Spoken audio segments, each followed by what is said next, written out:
Terima kasih. Anda masih mempercayakan tutorial hipnosis Anda bersama Zona Hipnotis. Pada video kali ini, kita akan membahas tentang dua hal. Dua hal yang berbeda, tetapi sangat penting Anda ketahui karena dengan atau tanpa Anda inginkan, dua hal yang akan saya sampaikan kepada Anda bisa terjadi kepada klien Anda. Dan ini sangat penting bagi Anda untuk mengetahui bagaimana cara penanganannya. Dua hal yang saya maksudkan adalah, satu, abreaksi, dan yang kedua, segel hipnosis. Kita akan membahas mulai dari yang pertama. Abreaksi.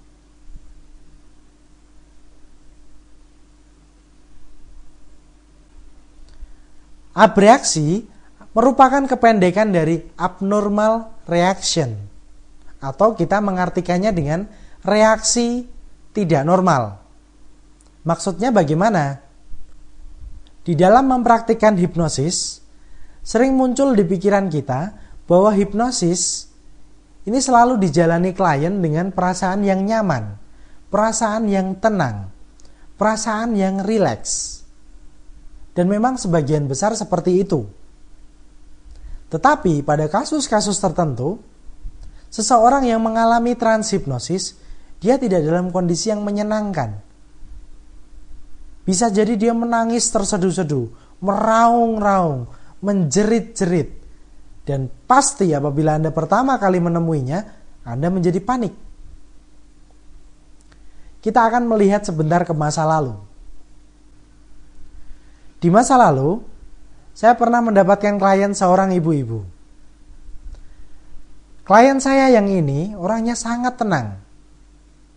Dia menceritakan berbagai masalah yang dihadapinya juga dengan sangat tenang. Bahkan saya berpikir bahwa kok sepertinya orang ini bahkan tanpa masalah. Tetapi dia menceritakan masalah. Ini yang benar mana? Dia bermasalah atau tidak bermasalah? Saya juga tidak tahu. Seperti standar terapi normal, saya lakukan pre-talk. Setelah pre-talk tercapai kontrak hipnosis. Kemudian saya lakukan induksi sederhana kepada si klien saya. Semuanya berjalan normal. Tetapi, sesaat setelah saya melakukan deepening, ibu ini tiba-tiba meraung-raung, berteriak-teriak, menjerit histeris sambil menangis. Badannya bergerak-gerak tidak mau diam. Dan saya gemetaran di pinggir ruangan. Ini orang ini kenapa? Pertama kali saya menemui kasus seperti itu. Bahkan waktu itu saya belum tahu kalau yang saya hadapi ini namanya abreaksi. Saya ketakutan. Tetapi saya mencoba tenang. Saya berikan sugesti untuk tenang. Si ibu tadi tidak memberikan respon. Saya mencoba menenangkannya secara fisik, tidak direspon. Kemudian, saya terpaksa melakukan proses emerging yang sangat profesional. Saya pegang pundak ibu tersebut, pundak kanan dan pundak kiri. Saya dekatkan wajah saya pada klien tersebut. Kemudian, dengan sangat profesional, saya lakukan hal seperti ini. Bangun, bangun, bangun.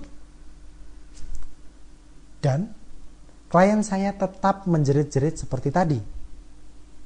Saya bingung setengah mati. Tidak mungkin saya bertanya kepada orang lain di tempat saya. Karena waktu itu yang bisa mempraktikkan hipnosis di lingkungan saya, ya baru saya. Setelah 15 menit, tangisan si ibu ini mereda. Kemudian dia membuka mata dengan sendirinya, tanpa mendapat emerging yang semestinya dari saya.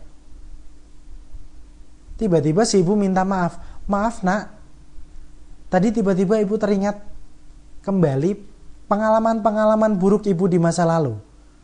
Ibu merasakan pengalaman itu hidup lagi nak. Seolah-olah ibu mengalami kembali nak. Dia manggil saya nak. Yang lain panggil saya Pak. Kita lanjutkan. Intinya, saya memaafkan ibu tadi dan mempersilahkan ibu tadi untuk kembali ke rumahnya. Dan saya masih dalam kondisi yang ketakutan, masih panik. Itu nanti kalau pulang kambuh lagi bagaimana? Dan berbagai pikiran-pikiran negatif di dalam diri saya. Kemudian saya mencoba bertanya kepada orang-orang yang berkompeten di dunia hipnosis yang jauh lebih senior daripada saya. Kemudian saya mendapatkan berbagai jawaban yang menyenangkan. Ternyata yang dialami ibu tadi adalah abreaksi, sebuah reaksi abnormal. Abreaksi terjadi karena ingatan tentang sesuatu yang sangat membuat seseorang tertekan di masa lalu muncul kembali. Tidak hanya berupa ingatan, tetapi klien kita secara mental seolah-olah mengalami kembali tepat seperti pertama kali dia mengalami kejadian tersebut. Kalau dulu dia korban perkosaan, ya dia merasa diperkosa lagi. Kalau klien kita merupakan korban percobaan pembunuhan, ya dia merasa mau dibunuh orang lagi. Kalau klien kita ini merupakan saksi dari sebuah kejahatan yang tragis, dia seolah-olah menjadi saksi dari kejadian itu lagi.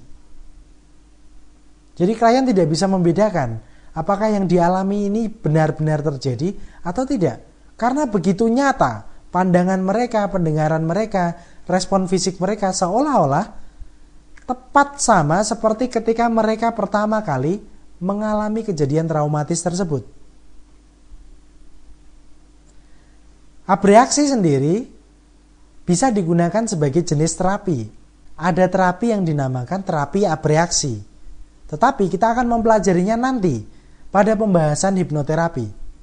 Yang perlu Anda ketahui sekarang adalah apabila Anda menemui kasus yang kurang lebih sama dengan yang saya alami di masa lalu, Anda tidak perlu melakukan kesalahan yang sama dengan saya, yaitu berdiri di pojokan ruangan dengan gemetaran, atau mencoba melakukan emerging yang sangat darurat dan profesional.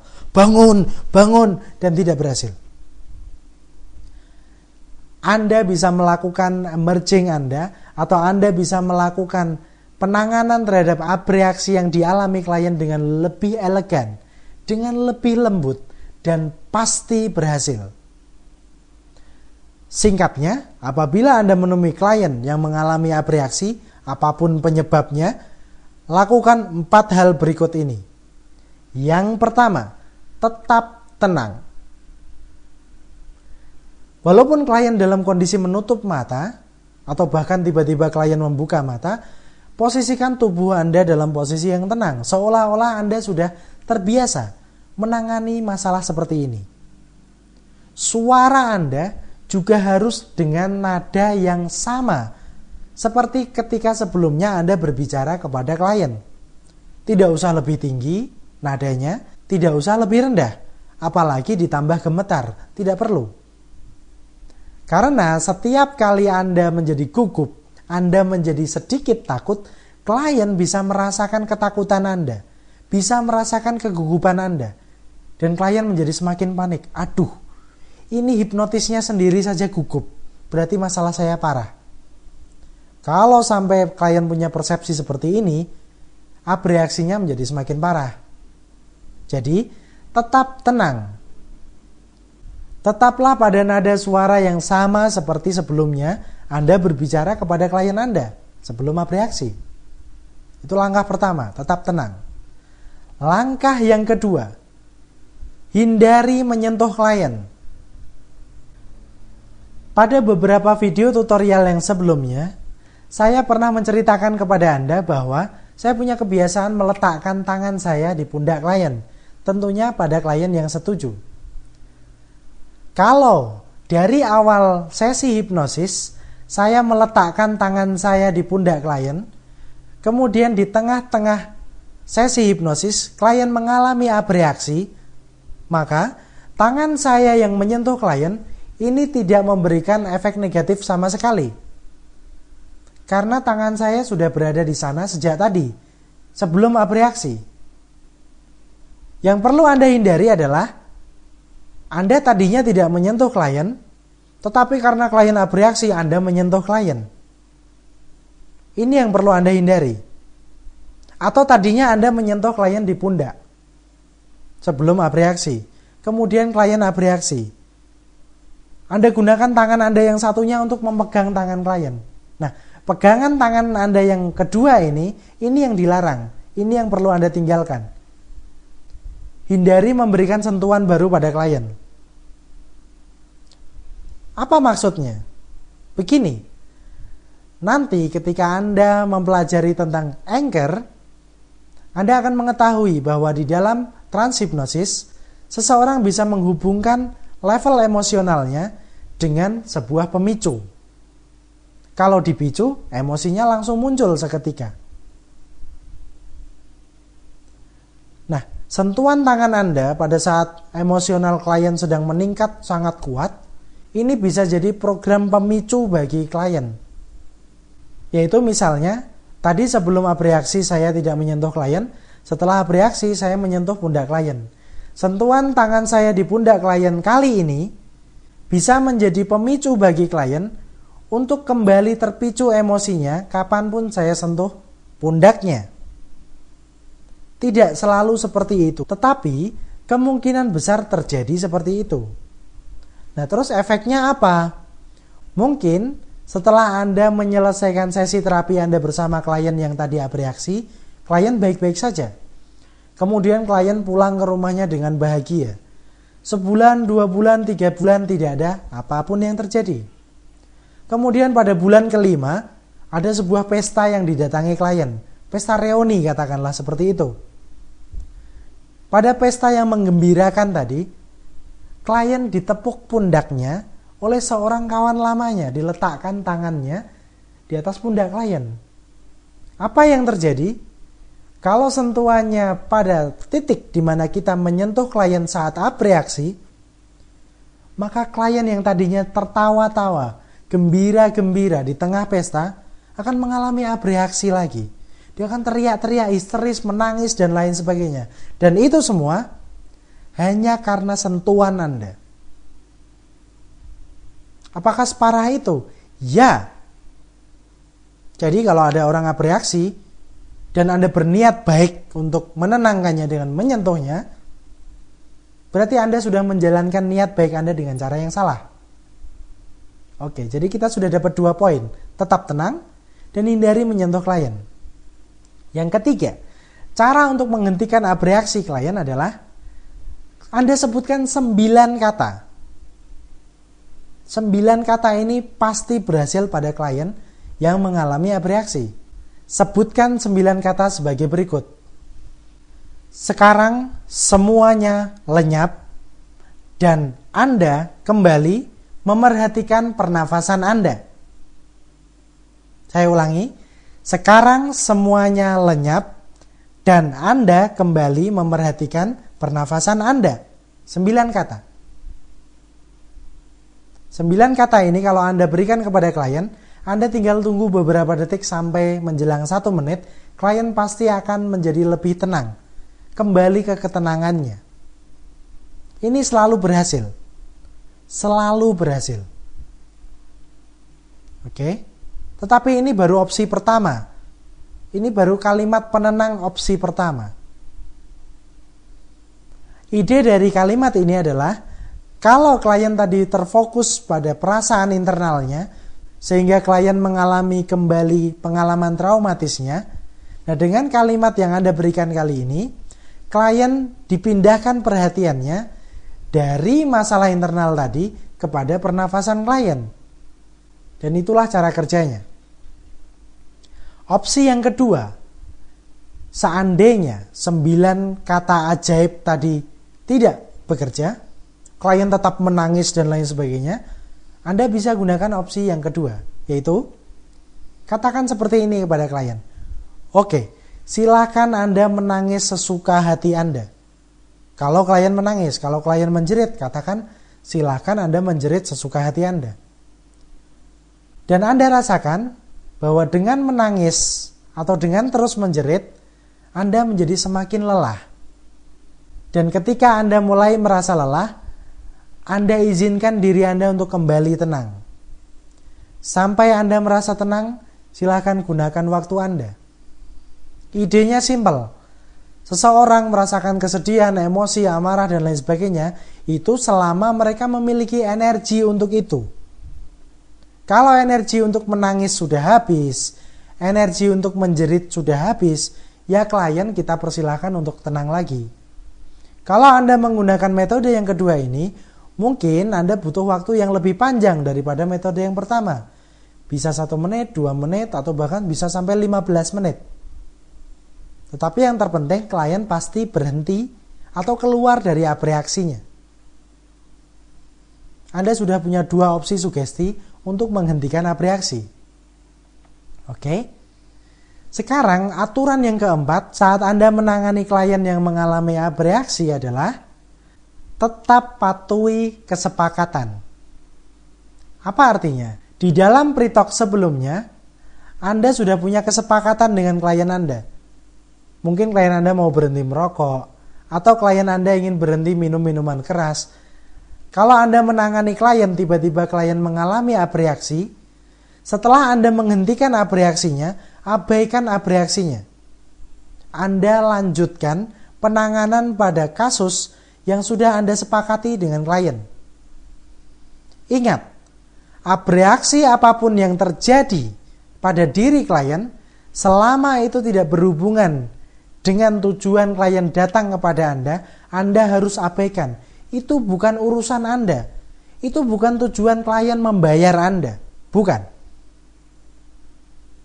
Misalkan klien datang untuk berhenti merokok.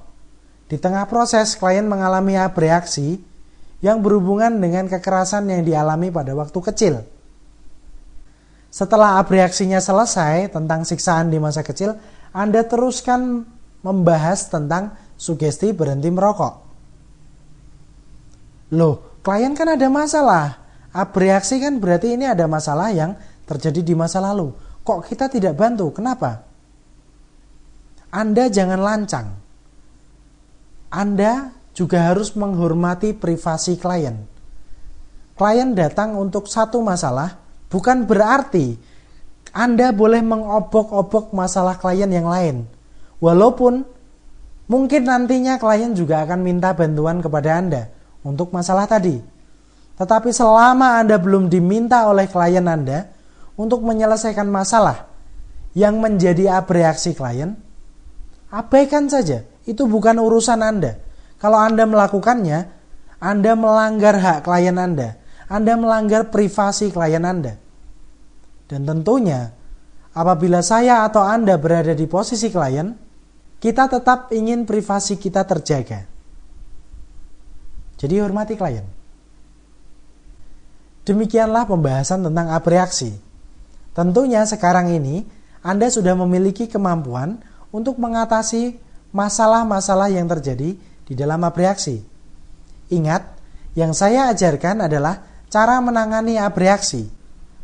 Kalau Anda ingin menguasai teknik-teknik abreaksi yang digunakan untuk terapi, saya menyarankan Anda untuk mempelajari video tutorial dari Zona Hipnotis yang berjudul Teknik Abreaksi. Kita sudahkan dulu pembahasan tentang abreaksi. Mari kita membahas tentang pembahasan yang kedua, yaitu segel hipnosis. Segel hipnosis singkatnya adalah suatu sugesti yang ditanamkan kepada klien oleh hipnotis yang menyebabkan klien mengalami keterbatasan untuk menjalankan sesi hipnosis bersama orang lain selain si penghipnosis yang pertama. Misalkan seperti ini, saya menghipnosis seorang klien, kemudian saya memberikan segel. Segelnya bisa macam-macam, mulai sekarang dan seterusnya. Anda hanya bisa menjalani sesi hipnosis bersama saya. Kalau Anda menjalani hipnosis bersama orang lain, maka semakin keras orang tersebut mencoba menghipnosis Anda semakin terjaga. Anda semakin siaga. Ini contoh segel yang pertama. Dengan menggunakan segel seperti ini, Klien bisa Anda hipnosis dengan mudah, tetapi ketika orang lain berusaha menghipnosis klien Anda, dia gagal. Klien Anda tidak bisa mencapai trans, dan hipnotis yang bersangkutan buang-buang waktu. Tetapi model segel hipnosis tidak hanya satu, ada lagi yang lain. Ini contoh yang lain. Mulai sekarang dan seterusnya, dengan siapapun Anda menjalani sesi hipnosis, Anda bisa memasuki trans hipnosis dengan sangat cepat, sangat nyaman. Tetapi, setiap kali orang tersebut berusaha mengeluarkan Anda dari trans hipnosis, Anda justru mengalami trans hipnosis yang semakin nyaman, semakin nyaman. Nah, jika Anda menggunakan segel hipnosis tipe kedua, klien Anda bisa menjalani hipnosis dengan nyaman bersama hipnotis yang lain. Tetapi, ketika bagian emerging, orang lain berusaha mengeluarkan klien yang tadinya mantan klien Anda keluar dari hipnosis, kesulitan. Justru klien semakin nyaman, semakin nyaman, semakin nyaman, dan sulit keluar dari trans. Ini tentu sangat merepotkan. Dan beberapa variasi yang lain. Saya tidak berniat mengajarkan variasi segel hipnosis kepada Anda, karena segel hipnosis tidak etis dilakukan kepada klien. Apapun niat Anda, apapun alasan Anda. Kalau Anda mengatakan, oh itu bagus untuk marketing, bohong. Kalau memang Anda bisa hidup selamanya, dan Anda selalu menemani klien, masih masuk akal. Setiap kali klien butuh, Anda hipnosis dia. Klien belum membutuhkan hipnotis yang lain. Tetapi kalau klien Anda mengalami trauma, butuh bantuan hipnotis, kok Anda sudah meninggal, dan segel Anda masih dijalankan oleh klien, terus bagaimana cara klien mendapatkan pertolongan dengan metode hipnosis? Sulit. Anda justru mempersulit klien. Alasan yang kedua, kenapa Anda atau saya atau siapapun tidak boleh menggunakan segel hipnosis adalah karena transhipnosis adalah suatu respon alamiah manusia. Mulai dari kita menonton televisi, meyakini Tuhan, atau mengalami transhipnosis secara formal, itu merupakan respon alamiah dari manusia. Kalau kita memblok, kalau kita membatasi respon alamiah dari manusia, sama saja kita menyiksa klien kita. Transhipnosis itu nyaman. Kalau kita membatasi kemampuan klien memasuki transhipnosis, sama saja kita mengurangi batas kenyamanan klien. Dan lain sebagainya.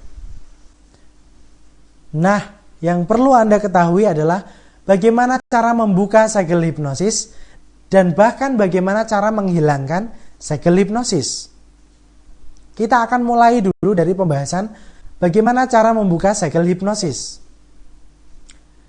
Kalau Anda lihat kembali video tutorial tentang pre-talk yang saya berikan kepada Anda, di situ ada pertanyaan yang diberikan dari kita kepada klien, yaitu, apakah Anda pernah menjalani sesi hipnosis selain bersama saya atau sebelum bersama saya? Nah, kalau jawabannya sudah, dan kemudian Anda kesulitan menghipnosis klien, bisa jadi klien terkena segel hipnosis.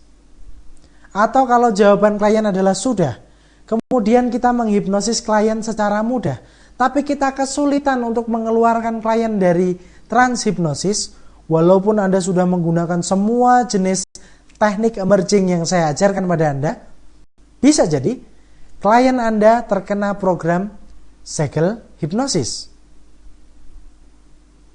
Dan faktanya adalah di tahun 2004 saya pernah membuka 2 orang yang menjalankan program segel hipnosis. Saya buka segelnya.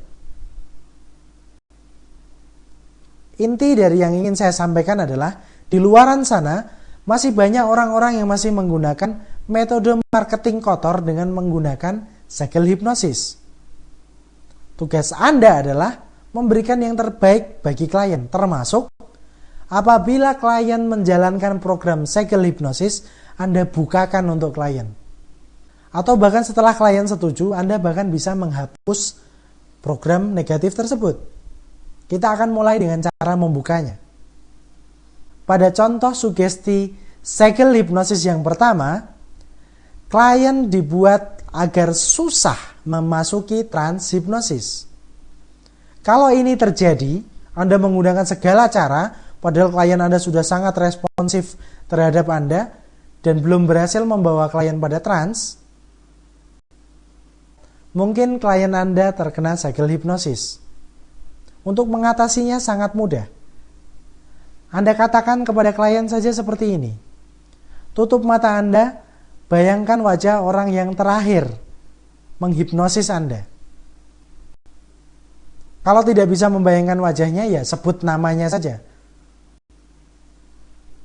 Kemudian katakan lagi seperti ini. Nah, saya kali ini mewakili orang tersebut akan membimbing Anda memasuki trans hipnosis.